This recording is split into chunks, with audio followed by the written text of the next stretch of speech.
রুই মাছ ভাজা করব। রুই মাছ ভাজা করে তারপরে সিম, আলু, টমেটো, মূলা, হালকা 2-1টা আলু দিয়ে মূলা দিয়ে ঝাল ঝাল করে সিম আলু দিয়ে রান্না হবে। হ্যালো এভরিওয়ান, আসসালামু আলাইকুম। আজকে দুপুরে রান্না হবে রুই মাছ দিয়ে সবজি দিয়ে। মাছ ভাজা হয়ে গেল।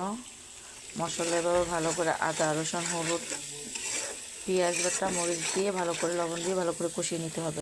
এভাবে সিমগুলো আগে ভালো করে কষিয়ে নিতে হবে, না তো একটা সিমের একটা কাঁচা কাঁচা একটা গন্ধ আসে।